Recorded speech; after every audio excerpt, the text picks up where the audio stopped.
E aí, aqui é o Rei Li. Então vamos lá, pessoal, vamos continuar a nossa leitura comentada da Constituição Federal. Paramos então no inciso 63 do artigo 5º, né? O preso será informado dos seus direitos, entre os quais o de permanecer calado, sendo-lhe assegurada a assistência da família e de advogado. Aqui a gente tem a informação do direito de permanecer calado, o direito ao silêncio, e não só o direito ao silêncio do preso, o direito de ser informado sobre o seu direito ao silêncio. Lá no direito norte-americano, eles chamam isso de aviso de Miranda, né? Aviso de Miranda. É esse aviso que o preso, o réu, tem direito de permanecer calado. Isso aqui é bastante importante e está na nossa Constituição também, ó. Será informado de seus direitos, entre os quais o de permanecer calado. E isso aqui é um direito garantido a todas as pessoas que são acusadas, independente de processo penal ou processo administrativo, tem que ter esse aviso de que pode permanecer calado, de que pode permanecer em silêncio, de que não é obrigado a responder às perguntas que lhe são feitas. Esse aqui é um importante direito que se deve ser garantido aos acusados em qualquer processo, do princípio que é consectário do princípio da ampla defesa, do contraditório e da não culpabilidade, a presunção de não culpabilidade, ok? Então, também aqui, assegurada a assistência da família e de advogado, beleza? Vamos lembrar aqui no advogado que lá no processo administrativo, não há necessidade de advogado, ok? Se a pessoa quiser ser defendida por ela mesma ou por algum defensor dativo, um colega que tenha conhecimento de direito, por exemplo, pode. No processo administrativo não há nulidade pela ausência de advogado. Existe até uma súmula do STF a esse respeito. Inciso 64. O preso tem direito à identificação dos responsáveis por sua prisão ou por seu interrogatório policial. Aqui eu fiz um flashcard também para perguntar o preso tem direito à identificação de quem? Identificação de quem? Quem tem que ser identificado na sua prisão? A gente está falando de preso, né? O responsável por sua prisão ou por seu interrogatório policial. Então, essas duas pessoas aqui, sua prisão e seu interrogatório policial, têm que ser identificados, ok? Inciso 65. A prisão ilegal será imediatamente relaxada pela autoridade judiciária. Então aqui, isso aqui é um termo bastante importante que não pode ser esquecido, não pode ser ignorado. Relaxamento. Aqui não é revogação da prisão, não é anulação da prisão, nada disso. É relaxamento. Prisão relaxada é a prisão ilegal. Prisão ilegal deve ser relaxada. Esse é o termo que deve ser usado no processo penal. Inciso 66. Ninguém será levado à prisão ou nela mantido quando a lei admitir o quê? A liberdade provisória com ou sem fiança. A liberdade provisória com ou sem fiança. Vamos lembrar que lá no processo penal, a fiança, quando couber, é a regra, ok? A fiança é a regra. Quando couber ser admitida a liberdade provisória, com fiança, ela vai ser a regra. Quando é que não vai ser obrigatória a fiança? Quando o acusado, quando o réu comprovar, quando o investigado comprovar que ele não tem condições de pagar a fiança, ele é manifestamente pobre ou hipossuficiente, ele não tem condições de pagar a fiança, então ela pode ser sim deixada de lado e ele pode ter direito à liberdade provisória sim, mas ela é a regra. Fiança é a regra no processo penal, ok? Inciso 67. Não haverá prisão civil por dívida, salvo a do responsável pelo inadimplemento voluntário e inexcusável de obrigação alimentícia e a do depositário infiel. Então aqui a gente tem aquele inciso do artigo 5º bastante importante que permite duas prisões civis: devedor de obrigação alimentícia e depositário infiel. Só que uma delas não cabe. Qual é? A prisão do depositário infiel. E por que a prisão do depositário infiel não cabe se está prevista na Constituição? Aí que tá. O Pacto de São José da Costa Rica, que é um tratado internacional, veda essa possibilidade de prisão do depositário infiel. Então, apesar da nossa Constituição Federal autorizar, ela não obriga a prisão do depositário infiel, ela só autoriza. Só que como o Pacto de São José da Costa Rica veda, então essa prisão do depositário infiel, ela é ilegal, ela vai de encontro, ela é contrária à lei. Não é contrária à Constituição, mas é contrária à lei. Tem uma lei que veda a prisão do depositário infiel. E é isso que diz a súmula vinculante 25, do STF, que não cabe a prisão do depositário infiel, prisão civil por dívida do depositário infiel. Vai caber na prisão do devedor de alimentos, E uma outra observação aqui, não é todo devedor de alimentos não, tá?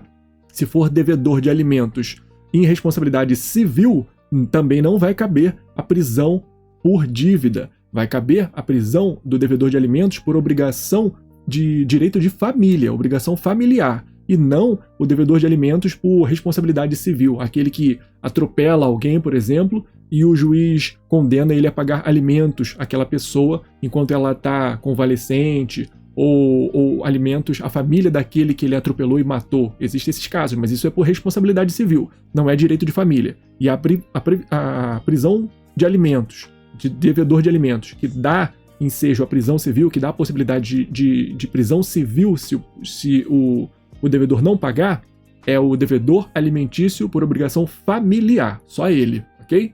Então, vamos lembrar disso aqui. Inciso 68.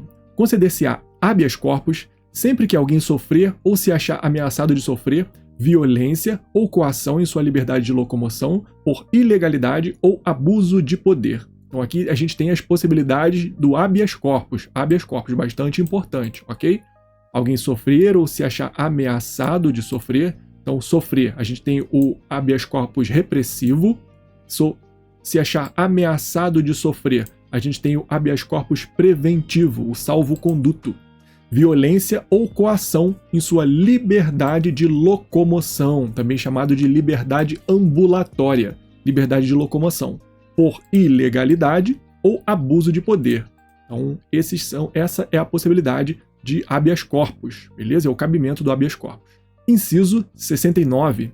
Conceder-se-á mandado de segurança para proteger direito líquido e certo, não amparado por habeas corpus ou habeas data, quando o responsável pela ilegalidade ou abuso de poder for autoridade pública ou agente de pessoa jurídica no exercício de atribuições do poder público.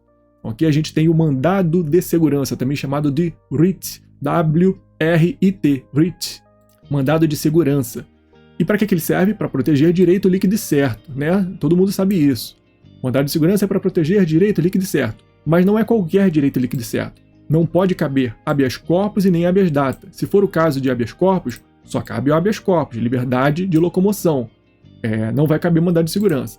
Se for caso de habeas data, liberdade de informação, de documento, a gente está falando de documento, alteração, modificação de documento ou acesso a documentos de interesse particular ou de interesse geral, a gente estiver falando de habeas data, também não cabe. Se couber habeas data, também não cabe o mandado de segurança. Ele é subsidiário ao habeas corpus e ao habeas data, ok? E quando o responsável pela ilegalidade ou abuso de poder, então a gente está falando de uma ilegalidade ou abuso de poder, violando o seu direito líquido e certo, por autoridade pública ou agente de pessoa jurídica no exercício de atribuições do poder público. Aqui também eu fiz um flashcard perguntando quem é o responsável pela ilegalidade ou abuso de poder que dá ensejo ao mandado de segurança. São essas duas pessoas aqui, a autoridade pública ou agente de pessoa jurídica no exercício de atribuições do poder público. Se for, por exemplo, uma pessoa física que não está no exercício de atribuições do poder público, não cabe mandado de segurança, ok? Inciso 70. O mandado de segurança coletivo pode ser impetrado por... Então aqui é uma pergunta clássica de prova. Fiquem ligados nisso aqui, isso aqui é bastante importante. Quem pode impetrar mandado de segurança coletivo? Então a gente tem na Constituição duas previsões, dois legitimados ativos para o mandado de segurança coletivo. Partido político, com representação no Congresso Nacional, ou organização sindical, entidade de classe ou associação legalmente constituída, em funcionamento há pelo menos 1 ano, em defesa dos interesses dos membros ou associados. Então a gente tem na linha A, partido político, que tem que ter representação no Congresso Nacional, pode ser só um deputado na Câmara dos Deputados, pode ser só um senador no Senado, mas ele tem que ter alguma representação no Congresso Nacional. Não pode ser qualquer partido político, não. E na linha B nós temos 3 possibilidades. A organização sindical, o sindicato, a entidade de classe aqui tem que representar alguma classe de trabalhadores. O STF já entendeu que estudante não é classe, então uma associação de estudantes, uma representação de estudantes, a UNE, por exemplo, não é uma entidade de classe, estudante não é uma classe, classe é de trabalhadores. Ou associação, aqui na associação a gente tem a terceira possibilidade, mas para a associação tem um requisito, ela tem que ser legalmente constituída e em funcionamento há pelo menos 1 ano. Isso aqui serve para associação, entendeu? Não serve para entidade de classe nem para organização sindical. Em funcionamento há pelo menos 1 ano. Então tem esse requisito de constituição ânua da associação. É bastante importante e esses são os legitimados ativos para o mandado de segurança coletivo. Inciso 71. Conceder-se-á mandado de injunção. Sempre que a falta de norma regulamentadora torne inviável o exercício dos direitos e liberdades constitucionais, das prerrogativas inerentes à nacionalidade, à soberania e à cidadania. O que é o mandado de injunção? O mandado de injunção é aquele remédio constitucional, aqui a gente está falando de remédios constitucionais, né? Mandado de segurança, mandado de injunção, habeas corpus e habeas data, são chamados remédios constitucionais. Só que para o mandado de injunção temos alguns requisitos. A gente tem uma norma da Constituição Federal que te dá um direito e ela não foi regulamentada ainda, então você não consegue exercer aquele direito. Mandado de injunção, sempre que a falta da norma regulamentadora torne inviável o exercício. Mas não é qualquer direito. Diferente da ação direta de inconstitucionalidade por omissão, que também serve para sanar essa síndrome da inefetividade das normas constitucionais, da ausência de regulamentação de normas constitucionais, diferente da ação direta de inconstitucionalidade por omissão, o mandado de injunção não serve para qualquer direito, serve para os direitos e liberdades constitucionais e prerrogativas inerentes à nacionalidade, soberania e cidadania, beleza? Então, para esses exercícios de direitos aqui. São direitos delimitados aqui no inciso 71. Diferente lá da ação direta de inconstitucionalidade por omissão, que pode ser para qualquer norma da Constituição. Qualquer norma da Constituição que não tenha sido regulamentada ainda, cabe sim a ação direta de inconstitucionalidade por omissão, a ADO. Mas o mandado de injunção não. O mandado de injunção é restrito a essas possibilidades aqui, ok?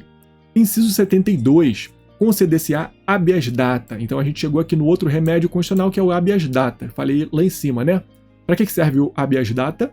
A linha A, para assegurar o conhecimento de informações relativas à pessoa do impetrante, constante em registros e bancos de dados e entidades governamentais ou de caráter público. E B, para retificação de dados, quando não se prefira fazê-lo por processo sigiloso, judicial ou administrativo. Então a gente tem 2 possibilidades do habeas data aqui, para conhecimento ou para retificação, ou para saber do dado ou para retificar o dado. 2 possibilidades. Beleza? Inciso 73. Qualquer cidadão é parte legítima para propor ação popular, que vise anular o ato lesivo ao patrimônio público ou de entidade de que o Estado participe, à moralidade administrativa, ao meio ambiente e ao patrimônio histórico e cultural, ficando o autor, salvo comprovada má-fé, isento de custas judiciais e do ônus de sucumbência. Então aqui o inciso 73 traz vários detalhes sobre a ação popular, né? Vários detalhes que a gente precisa memorizar. Ação popular. Ação popular é aquela hipótese de participação direta do cidadão na democracia, uma hipótese de democracia direta. Então, o cidadão pode propor ação popular. Isso aqui é importante por quê? Porque nem todo indivíduo pode propor ação popular, tem que ser cidadão. E que conceito é esse de cidadão? Isso aqui é um conceito eleitoral. Cidadão é aquele que tem título de eleitor. Título de eleitor. A hipótese aqui de legitimidade é para o cidadão. Então ele pode propor ação popular, né? Que vise anular ato lesivo de quê? Ele quer anular um ato que é lesivo a alguma coisa, lesivo ao patrimônio público ou de entidade que o Estado participe, tem que ser um ato que está lesando o patrimônio público, a moralidade administrativa, também é outra hipótese, ao meio ambiente também, e ao patrimônio histórico e cultural. Então essas são as possibilidades de proposição da ação popular que a gente precisa memorizar, por isso que eu fiz flashcards desses elementos aqui. E a informação final que o inciso dá pra gente é que o autor fica, salvo comprovada má-fé, isento de custas judiciais e dos ônus de sucumbência. Ele não vai pagar honorários advocatícios, não vai pagar custas judiciais, não vai pagar nada, salvo comprovada má-fé. Isso aqui é importante a gente ressaltar também, ok? Beleza? Então, se você está gostando desses vídeos, se você está gostando dessa série de leitura da Constituição, deixa aí o seu gostei, deixa aqui embaixo os comentários, que só assim eu tenho como saber se esses vídeos estão sendo úteis para você de alguma forma, ok? Então, eu vou deixar aqui do lado o próximo vídeo em que a gente se vê e continua lendo a nossa querida Constituição, ok? Te vejo lá, hein?